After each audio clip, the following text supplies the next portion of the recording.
بسم اللہ الرحمن الرحیم۔ پچھلے لیکچر میں ہم نے پڑھا کہ اللہ تعالیٰ کس طرح عیسائیوں کے غلط عقیدوں کی مذمت فرما رہے ہیں اللہ تعالیٰ، اور اللہ تعالیٰ نے فرمایا کہ مسیح ابن مریم اس کے سوا کچھ نہیں کہ بس ایک رسول تھا، اس سے پہلے اور بھی بہت سے رسول گزر چکے۔ اس کی ماں ایک راست باز عورت تھی اور وہ دونوں کھانا کھاتے تھے۔ دیکھو ہم کس طرح ان کے سامنے حقیقت کی نشانیاں واضح کرتے ہیں، پھر دیکھو یہ کدھر الٹائے پھرے جا رہے ہیں۔ اسی بحث کا ہم مطالعہ آج کے لیکچر میں کریں گے کہ کس طرح اللہ تعالیٰ بنی اسرائیل کے عیسائیوں کے غلط عقیدے کی جو ہے وہ مذمت کر رہے ہیں کہ حضرت عیسیٰ علیہ السلام نہ تو خدا تھے اور نہ خدا کے بیٹے، بلکہ وہ اللہ کے ایک بندے اور رسول تھے۔ اور اسی طرح پھر عیسائیوں میں سے ہی کچھ لوگوں نے بھی ان باتوں کی تردید کی جو بائبل میں پائی جاتی ہیں کہ حضرت عیسیٰ علیہ السلام جو تھے وہ اللہ تھے یا وہ نبی تھے۔ تو بیسیکلی انہوں نے کیا کیا تھا، اپنے دین میں غلوف کر لیا تھا۔ تو غلوف کا مطلب یہ ہوتا ہے کہ کسی کو اس مقام تک لے جانا، اس حد تک بڑھا دینا کسی کے رتبے کو کہ اس کو پھر اللہ کے ساتھ اللہ کا مقام انہوں نے اپنے پیغمبر کو دے دیا۔ تو آج ہم سورہ مائدہ آیت نمبر 77 سے اپنے لیکچر کا آغاز کریں گے۔ اعوذ باللہ من الشیطان الرجیم، بسم اللہ الرحمن الرحیم۔ رب اشرح لی صدری ویسر لی امری واحلل عقدۃ من لسانی یفقہوا قولی ربی زدنی علما۔ قل یا اہل الکتاب لا تغلوا فی دینکم غیر الحق ولا تتبعوا اہواء قوم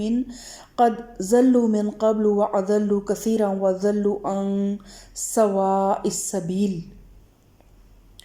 کہو اے اہل کتاب، اپنے دین میں ناحق غلو نہ کرو اور ان لوگوں کے تخیلات کی پیروی نہ کرو جو تم سے پہلے خود گمراہ ہوئے اور بہتوں کو گمراہ کیا اور سواء السبیل سے بھٹک گئے۔ اور سواء السبیل کا تو ایک پورا لیکچر ہے جو میں ریکارڈ کر چکی ہوں۔ تو اب اشارہ ان گمراہ قوموں کی طرف ہے جن سے عیسائیوں نے غلط عقیدے اور باطل طریقے اخذ کیے، خصوصاً فلسفہ یونان کی طرف، جن کے تخیلات سے متاثر ہو کر عیسائی اس صراط مستقیم سے ہٹ گئے جس کی طرف ابتداً ان کی رہنمائی کی گئی تھی۔ عیسیٰ علیہ السلام کے ابتدائی پیرو جو عقائد رکھتے تھے وہ بڑی حد تک اس حقیقت کے مطابق تھے جس کا مشاہدہ انہوں نے خود کیا تھا اور جس کی تعلیم ان کے ہادی اور رہنما نے ان کو دی تھی۔ مگر بعد کے عیسائیوں نے ایک طرف عیسیٰ علیہ السلام کی عقیدت اور تعظیم میں غلو کر کے اور دوسری طرف ہمسایہ قوموں کے اوہام اور فلسفوں سے متاثر ہو کر اپنے عقائد کی مبالغہ آمیز فلسفیانہ تعبیریں شروع کر دی اور ایک بالکل ہی نیا مذہب تیار کر لیا جس کو مسیح کی اصل تعلیمات سے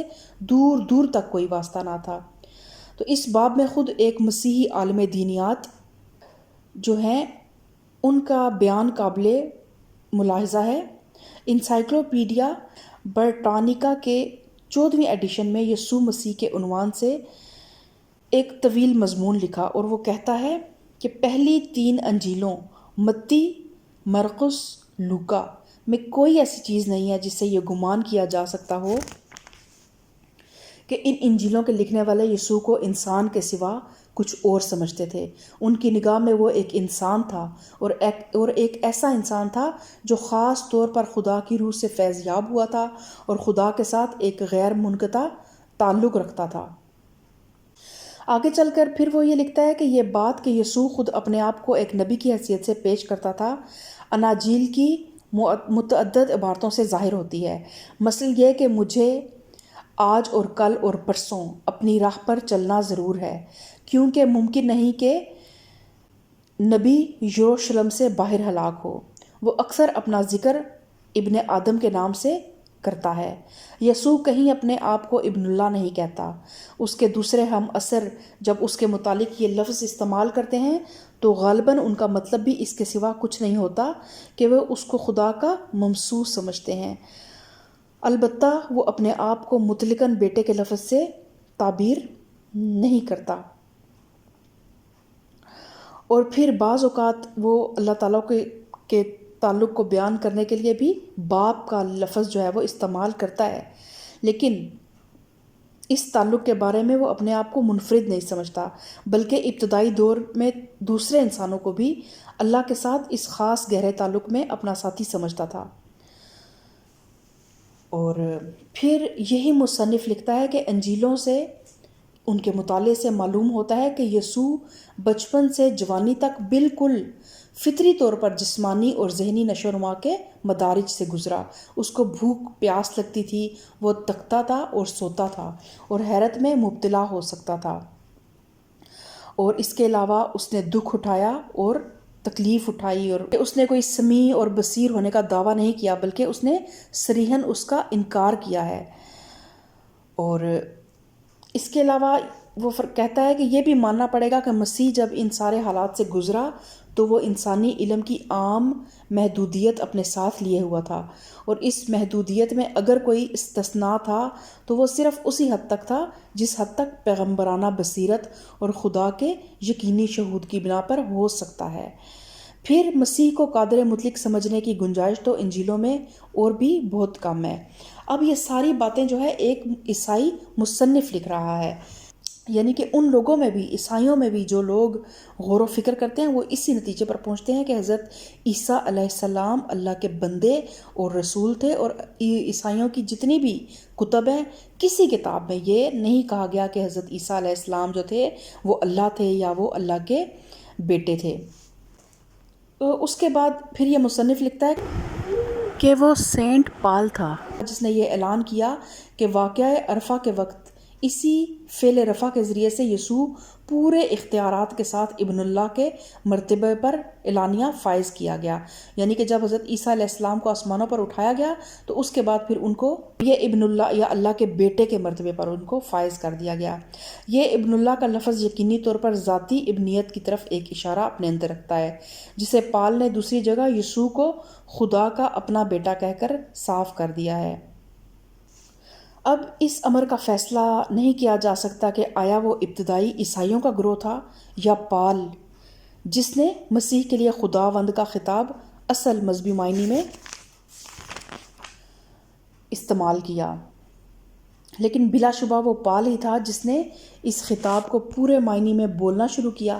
پھر اپنے مدعا کو اس طرح اور بھی زیادہ واضح کر دیا کہ خداوند یسوع مسیح کی طرف سے وہ تصورات اور اصطلاحی الفاظ منتقل کر دیے جو قدیم کتب مقدسہ میں اللہ تعالیٰ کے لیے مخصوص تھے، یعنی کہ یہ جو ان کے کلیساؤں کے جو پادری تھے انہوں نے وقت کے ساتھ ساتھ حضرت عیسیٰ علیہ السلام کے لیے وہ خطابات لینے شروع کر دیے، ان کو حضرت عیسیٰ سے منسوب کرنا شروع کر دیا جو اللہ تعالیٰ کے لیے تھے۔ اور اس کے علاوہ انسائکلوپیڈیا برٹانیکا کے ایک دوسرے مضمون کرسچینٹی میں ریورنڈ جارج ولیم ناکس کی مسیحی کلیسا کے بنیادی عقیدے پر بحث کرتے ہوئے لکھتا ہے، یعنی کہ وہ جو پہلا تھا، جو جتنے بھی انہوں نے دلائل دیے وہ اسی جو ہے کرسچن نے دیے تھے کہ حضرت عیسیٰ کے اللہ ہونے پہ اس نے یہ دلائل دیے تھے کہ کسی بھی کتاب میں اس طرح کا کوئی جو ہے ذکر موجود نہیں ہے کہ حضرت عیسیٰ جو تھے وہ خدا تھے بذات خود۔ اور یہ بھی کہ یہ جتنے بھی بعد میں حضرت عیسیٰ علیہ السلام کو ابن اللہ یا اللہ کا بیٹا یا جو بھی کہا جاتا ہے، یہ پال جو تھا بعد میں اس نے یہ الفاظ اللہ کی طرف، اللہ کے لیے جو الفاظ مخصوص تھے وہ حضرت عیسیٰ علیہ السلام کے لیے استعمال کرنا شروع کر دیے۔ جیسے آج آپ دیکھتے ہیں کہ ہمارے دین میں بھی بعض چیزیں جو ہیں وہ with the passage of time, کچھ جب حقیقی علم سے انسان دور ہو جاتا ہے تو پھر چیزیں وہ کچھ اور رنگ روپ ڈھال لیتی ہیں اور توہمات اور اسی طرح کی وہ باتیں پھر بن جاتی ہیں۔ تو پھر وہ حضرت عیسیٰ علیہ السلام کے تثلیث کے جو دعویٰ تھا نا عیسائیوں کا کہ عقیدہ تثلیث کا فکری سانچہ یونانی ہے، مطلب اس نے بتایا کہ یہ جو بائبل میں یا جتنی بھی کتب ہے نا اناجیل میں، کتب اناجیل میں تثلیث کا کوئی عقیدہ سرے سے موجود ہی نہیں ہے، بلکہ عقیدہ تثلیث کا فکری سانچہ یونانی ہے اور یہودی تعلیمات اس میں ڈالی گئی ہیں۔ اور اس لحاظ سے یہ ایک عجیب قسم کا مرکب ہے، مذہبی خیالات بائبل کے اور ڈھلے ہوئے ایک اجنبی فلسفے کی صورت میں۔ باپ، بیٹا اور روح القدس کی اصطلاحیں یہودی ذرائع کی باہم پہنچائی ہوئی ہیں، اور آخری اصطلاح اگرچہ خود حضرت عیسیٰ علیہ السلام نے شاذ و نادر ہی کبھی استعمال کی تھی، اور پال نے بھی جو اس کو استعمال کیا، اس کا مفہوم بالکل غیر واضح تھا۔ پس اس عقیدے کا مواد یہودی ہے، اگرچہ اس مرکب میں شامل ہونے سے پہلے وہ بھی یونانی اثرات سے مغلوب ہو چکا تھا، اور مسئلہ خالص یونانی ہے، یعنی کہ اس عقیدہ تثلیث کا کوئی تعلق جو ہے وہ نہ عیسائیت سے ہے، ایون یہودیوں کے مذہب میں بھی ایسا کوئی عقیدہ نہیں تھا، لیکن وہ کیونکہ یونانی فلسفے سے متاثر ہو چکے تھے تو انہوں نے اس فلسفے کو، اس عقیدے کو عیسائیت میں لانچ کیا۔ تو اصل سوال جس پر یہ عقیدہ بنا وہ نہ کوئی اخلاقی سوال تھا نہ مذہبی، بلکہ وہ سراسر ایک فلسفیانہ سوال تھا، یعنی یہ کہ ان تینوں اقانیم، باپ، بیٹے اور روح کے درمیان تعلق کی حقیقت کیا ہے۔ کلیسا نے اس کا جو جواب دیا وہ اس عقیدے میں درج ہے جو نیقیہ کی کونسل میں مقرر کیا گیا، اور اسے دیکھنے سے صاف معلوم ہوتا ہے کہ وہ اپنی تمام خصوصیات میں بالکل یونانی فکر کا نمونہ ہے۔ اور اس سلسلے میں انسائکلوپیڈیا برٹانیکا کے ایک مضمون تاریخ کلیسا یعنی چرچ ہسٹری کی یہ عبارت بھی قابل ملاحظہ ہے کہ 3 صدی عیسوی کے خاتمے سے پہلے مسیح کو عام طور پر کلام کا جسدی ظہور تو مان لیا گیا تھا، تاہم بکثرت عیسائی ایسے تھے جو مسیح کی الوہیت کے قائل نہ تھے۔ 4 صدی میں اس مسئلے پر سخت بحثیں چھڑیں جن سے کلیسا کی بنیادیں ہل گئیں۔ آخر کار 325 عیسوی میں نیقیہ کی کونسل نے الوہیت مسیح کو باضابطہ سرکاری طور پر اصل مسیحی عقیدہ قرار دیا اور مخصوص الفاظ میں اسے مرتب کر دیا۔ اگرچہ اس کے بعد بھی کچھ مدت تک یہ جھگڑا چلتا رہا، لیکن آخری فتح نیقیہ ہی کے فیصلے کی ہوئی، جسے مشرق اور مغرب میں اس حیثیت سے تسلیم کر لیا گیا کہ صحیح العقیدہ عیسائیوں کا ایمان اسی پر ہونا چاہیے۔ بیٹے کی الوہیت کے ساتھ روح کی الوہیت بھی تسلیم کی گئی، اور اسے استباغ کے کلمہ اور رائج الوقت شاعر میں باپ اور بیٹے کے ساتھ جگہ دی گئی۔ اس طرح نیقیہ میں مسیح کا جو تصور قائم کیا گیا اس کا نتیجہ یہ ہوا کہ عقیدہ تثلیث اصل مسیحی مذہب کا ایک جزو لا ینفک بن گیا۔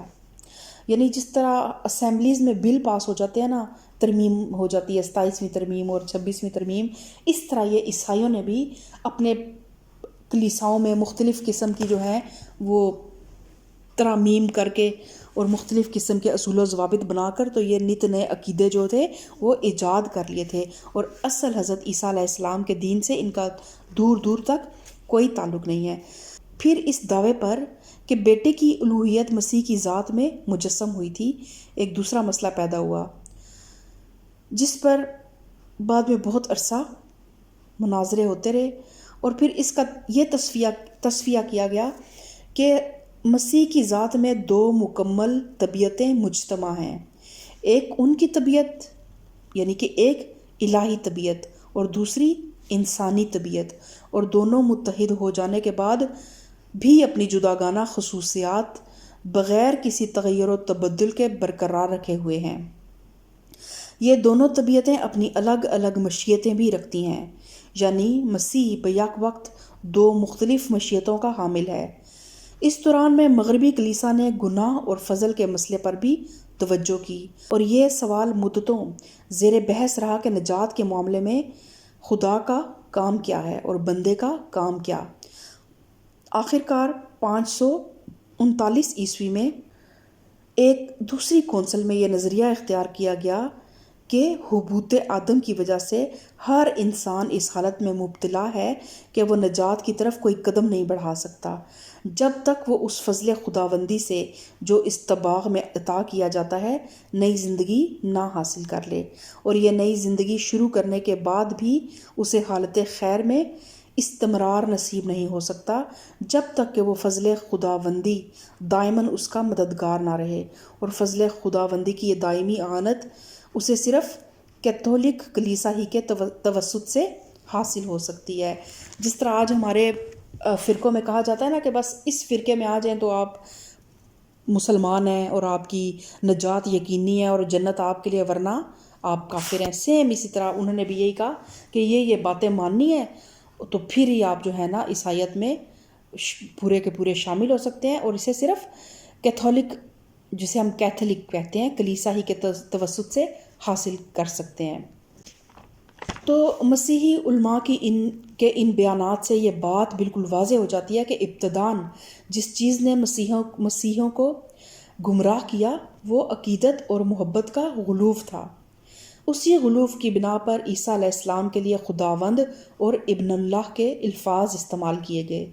خدائی صفات ان کی طرف منسوب کی گئیں اور کفارہ کا عقیدہ ایجاد کیا گیا، حالانکہ حضرت عیسیٰ کی تعلیمات میں ان باتوں کے لیے قطعاً کوئی گنجائش موجود نہ تھی۔ تو جب اس فلسفے کی ہوا عیسائیوں کو لگی تو بجائے اس کے کہ یہ لوگ اس ابتدائی گمراہی کو سمجھ کر اس سے بچنے کی صحیح کرتے، انہوں نے اپنے گزشتہ پیشواؤں کی غلطیوں کو نبھانے کے لیے اور ان کی توجیحات شروع کر دیں اور مسیح کی اصل تعلیمات کی طرف رجوع کیے بغیر محض منطق اور فلسفہ کی مدد سے عقیدے پر عقیدہ ایجاد کرتے چلے گئے۔ یہی وہ ضلالت ہے جس پر قرآن نے ان آیات میں مسیحیوں کو متنبہ فرمایا ہے۔ اور کیا فرمایا قرآن میں اللہ تعالیٰ نے کہ ان سے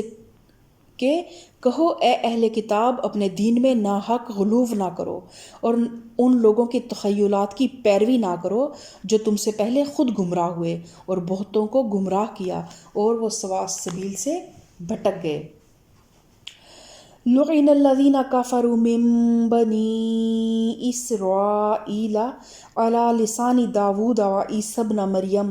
ذلک بما عصوا وکانوا یعتدون۔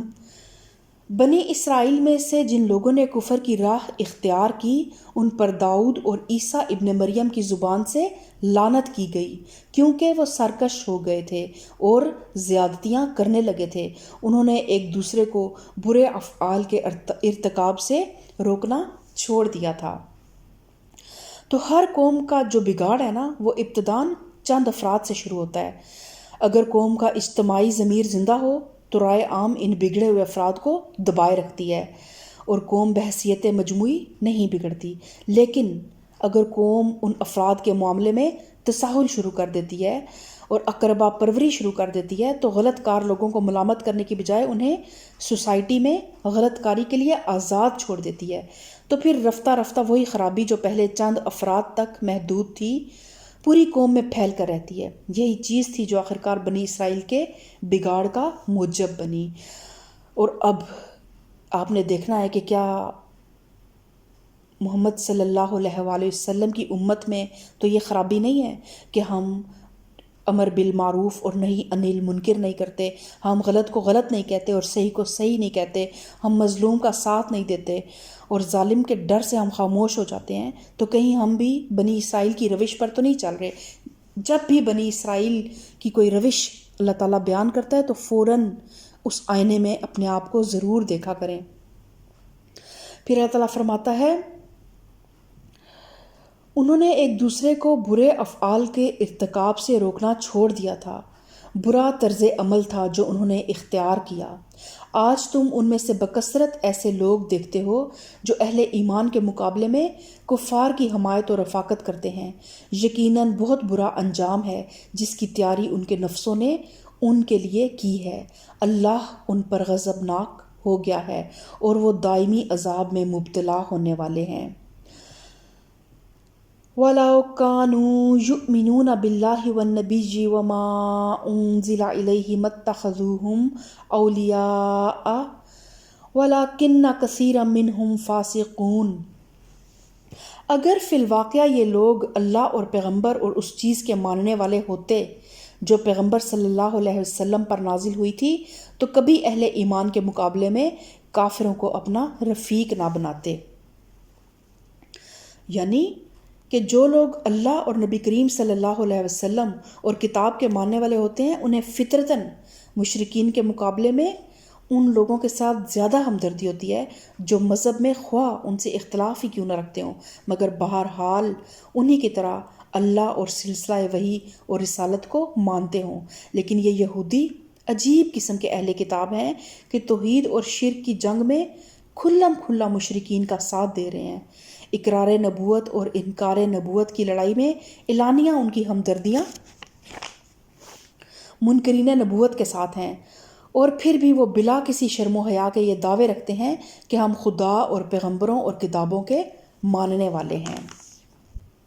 لَتَجِدَنَّ أَشَدَّ النَّاسِ عَدَاوَةً لِلَّذِينَ آمَنُوا الْيَهُودَ